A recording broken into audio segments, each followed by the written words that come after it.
Hey kids, Mr. Galvan again. We're going to go ahead and continue reading our exciting book, The Whipping Boy. And today we're doing chapter 17, Petunia to the Rescue. Here we go.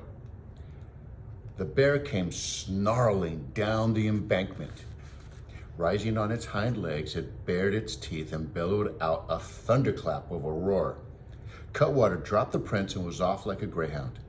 Hold Your Nose Billy, his eyes round as snowballs, went charging off into the river. He raised a great splash, and if he didn't know how to swim, he learned instantly. Jimmy had reared back, but now Betsy gave a whistle, and the bear stopped in its tracks. "Good boy, Petunia. That'll do, darling." She slipped the rope back around the bear's neck. Then she bent over the prince. "The low-down bullies, laying stripes on a boy's back." But the bear sniffing him, Prince Brack didn't move a muscle. "Rein in your beast," he whispered stiffly. "Oh, don't be afraid of Petunia, gentle as a kitten he is. Here, let me tend to your poor hide." "No." "Give us a look." "No, thank you," the prince exclaimed. "Let me, ain't you the brave one?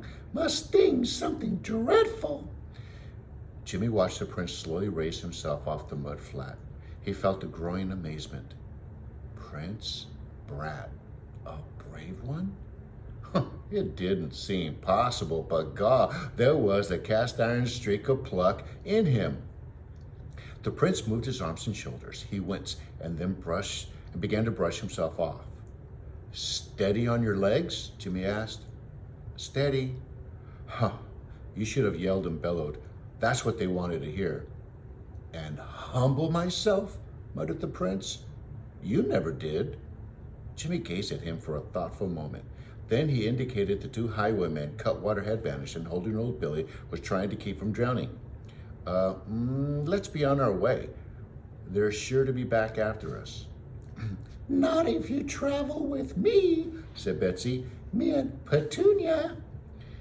Jimmy found the horsewhip where Hold Your Nose Billy had dropped it. Betsy and the bear had already started up the embankment, and the boys followed. "Laux," Jimmy whispered. "Ain't we a pluckered sight, the both of us? Torn up and scruffy. At least no one will take you for a prince." Not far off lay the coach on its side. "Hanged if I caught sight of that steep rise off to the side of the road," explained Captain Nips. "Tipped us over, as you see." Either your horse needs speckles," said Betsy, "or you do." Together with Petunia, they lifted and pushed and righted the coach. They piled in and were off. Betsy and her dancing bear rode inside with the prince. Jimmy decided to sit with Captain Nips to watch for road hazards. They reached the city without further incident, except for being stopped by soldiers. The king's men were clearly looking for the vanished prince, but when a bear poked its head out the door window, the soldiers stepped back and quickly waved the coach on. That's the end of chapter 17.